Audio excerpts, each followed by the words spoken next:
I really feel kind of fraudulent calling myself a poet sometimes because I do tend towards prose, but here we go, I'm doing this for you all. This poem is titled After a Visit to the Emily Dickinson House in Amherst, Massachusetts, which Kathy Graber wisely suggested perhaps could be shortened to just After a Visit. And I will apologize to my family.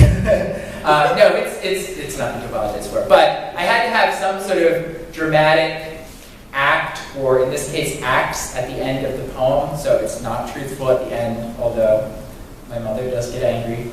Anyway, this is called After a Visit.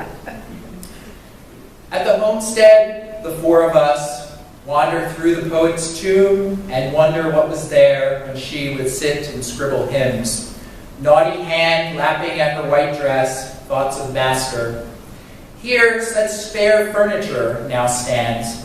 I remark, how uncluttered it all is. Such a call to simplify.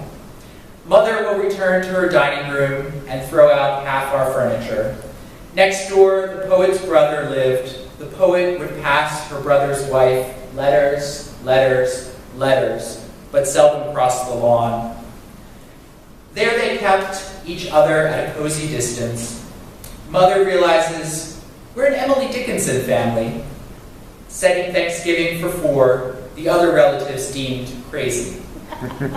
But until I went to Amherst, I thought that we were the crazy ones, as she takes an axe to the china cabinet and files down the wainscoting. Again, the end is not true. I appreciate it. We don't have to clap after everyone. Fine. This one is titled A Day Out. My mom and I took a trip with a group from Stockton. Thank you, Stockton, for providing us this lovely venue.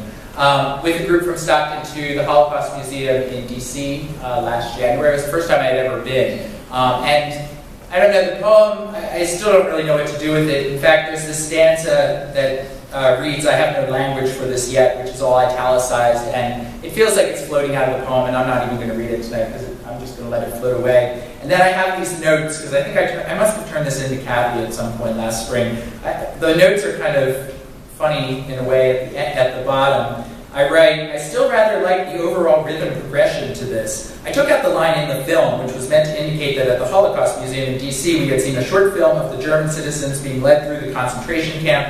I felt in the film was distracting, is what I said last spring. I think it's enough to create an uncomfortable tension between visitors to the camp and visitors to a museum about the Holocaust. This is definitely a poem that, after I wrote it, made me feel that I, as the writer, had more questions than answers, that I had stumbled upon a relationship I had not intended and maybe didn't want to. I am still living with this, is what I said last spring. So here it is. It is called A Day Out. On a sunny day, visitors are brought to the camp, Buchenwald after the liberation. A well-dressed blonde presses her hand to face and hurries past to another appointment. At the museum, we wait for the rest of our group. Step out into the present. Someone says, I never want to come back here, as we stroll onto the mall. Again, it's been edited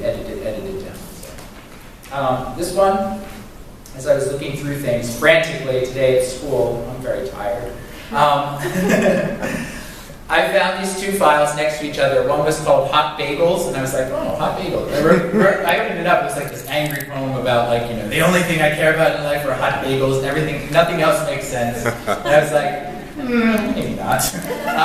And then the file right above that was Hate the Children, it was called. And I was like, what is this? So I opened it up, and it was written like, I don't know, like 10 years ago when I was first teaching high school up in North Jersey. And so I pulled this out. It really needs to be edited, but I thought, I don't know, I kind of feel like reading this one. I wrote this for my friend Mary Florio and Svea Barrett. We were in a poetry group together. And again, I was the young teacher. They were the older, more experienced teachers. But, you know, I love teaching, but, and especially with high school. Oof. Anyway, so this was tentatively titled Ode to 8th Period Freshmen. Sometimes I think the children think I hate them. Sometimes I think I hate the children. Freshmen ask the most questions. Do you like being a teacher? I do not like having to watch Juliet die time after time, always with the same result. Awake, find boyfriend dead, oh happy dagger, the end. In the awkward silence that follows, one girl says, straight-faced, how horrible. And I laugh, and they all think I'm horrible and that I hate them. They ask, did you always want to be a teacher? I used to steal my mother's purse, empty it out, carry around stacks of paper and pens. I used to steal. I wanted to be a writer and steal other people's stories, pass them off as my own. I will steal your stories, children. Watch out.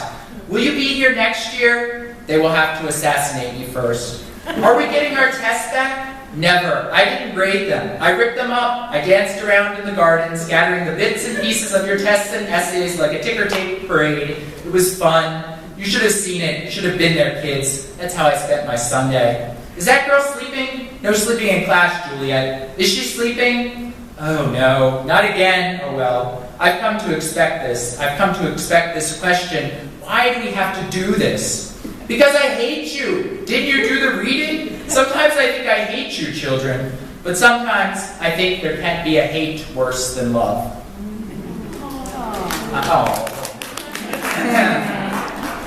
This is the other teacher poem, then 3 poems about animals. Did I mention that up front? All right, the other teacher poem. This was recorded for the 2-year College English Association website 2 years ago. So it was the recording. Here is the transcript. The only note about this poem is that I quite like the word Xerox. Dreamt last night some students wanted to make a Xerox of my heart, asked to borrow it. In a moment of haste, I consented. Maybe they had lost theirs. Should have asked them that. I should have. Where are yours? Should have said. What happened to the ones I handed out yesterday? But I didn't ask instead. Then in the dream, I just lent it out to them. It's what we do, what we feel we must do. I would give you students all of me, I sometimes fear, and forget to save some for myself. Woke up in the dream I did sometime later. My mom and I were in a glass room watching a science fair enact itself in space down below. One student held some York thing up in hand, alas. We saw it through the glass. Mom asked, is that a human heart he has? Like a stage prop, the dumb pump. But at that moment, chest seized, I realized they hadn't returned it, the original, from that earlier scene. In a writing seminar next day, one student claims that a fish's heart, if pulled from the animal and placed in a bowl of Gatorade, will continue to beat. The electrolytes charge the heart, he explains, the monster beating on against the current until the electrical currents passed. The bird in my own ribcage flutters at this, beating and beating against the bars. Come back to life, come back. A fish heart beating in a bowl of Gatorade. It is a beautiful image. It is a beautiful truth. I don't want to know if it is not true. I only want to take it, place it in this poem, and watch it tremble. This is a very short poem, and sadly it's true. It is called The Master of Ants. It's sort of after Lucille Clifton's poem, Cruelty. For whatever reason, my apartment gets random occasional ants. They're not so prolific, but they're enough to be annoying. Anyway, so this is that. It's that time of year. It's called The Master of Ants, in short. The ants have been getting into the bathroom. They are the only ones living in the apartment besides the master. I will be master of the ants then. I will decide which live, which die. When they die, it will be swift, efficient. Those that are spared will be spared at random. This is how the master works. It is his plan, ants. If you live here, you accept this. You understand. All right, so the 2 other poems about animals from the book. This one is called But His Pasteboard Masks. It's about the whale that washed ashore in Ocean City last January. It's in last year's copy of Rewrites, which sadly is out of print, and we have no copies left of this one. So. Do you want mine? What? Do you want mine? No, that's okay. Thank you, Jessica Toole. You can sell it on eBay for a good price. The title comes from a bit of Moby Dick. But his pasteboard masks. A 50-ton metaphor has washed up on 7th Street Beach.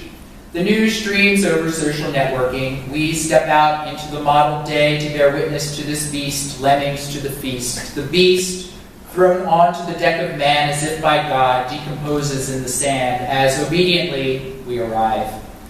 There is a clattering of car doors. An old woman emerges from a taxi bundled in fur, tosses the driver crumpled bills from her handbag, and heads up to join the Methodists massing. We swarm the sand, pulling on monastic hoodies in our haste. I brought my children to see, a man says. Who would have thought to see this? Another woman exclaims. Shame though it's dead, though. Pity.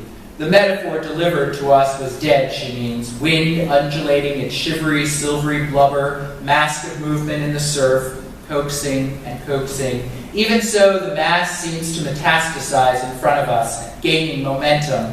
When the tide nudges it next, a lame fin presses up and appears to be waving at us. The satellite vans, the proliferation of camera phones, people texting loved ones to come and see, seized by it, creature of the sea, and sure that we see almost mythical testaments in its being sent to us, almost biblical, a relic, remnant of past plague.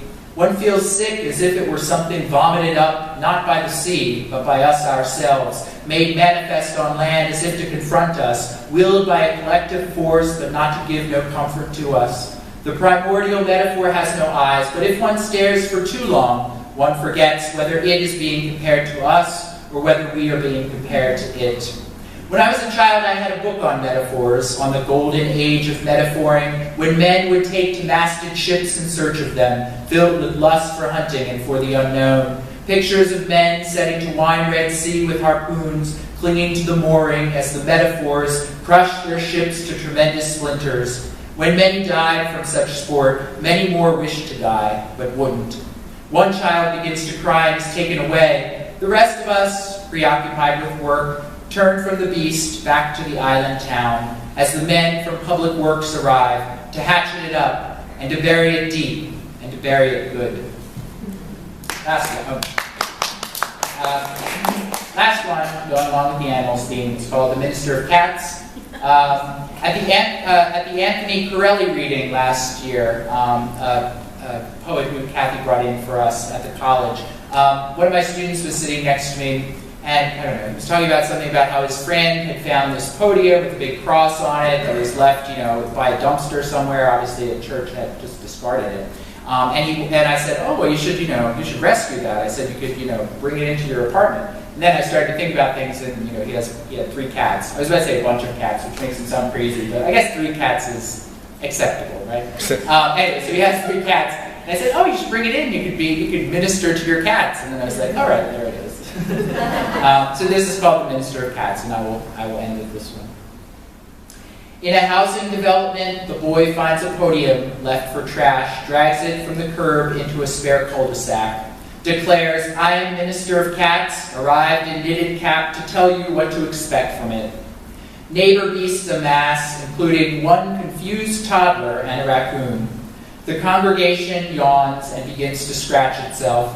There are naps to be had, after all. What now? The toddler licks the raccoon, which claws at its face. Curtains close and doors lock. The toddler runs back into the woods. The minister raises a hand. Then, beginning to purr, stretching their necks to hear the lavender affirmation. What we thought were fireflies were just 2 flickering Christmas lights. The flood, a leaky air conditioner. The locusts, some gummy worms. That smell you smell is not incense, kittens. Absorbing it all, the furry little sponges, their marble eyes glitter in the godless night. They roll over on their backs with it, yearning. Right. That's my shot.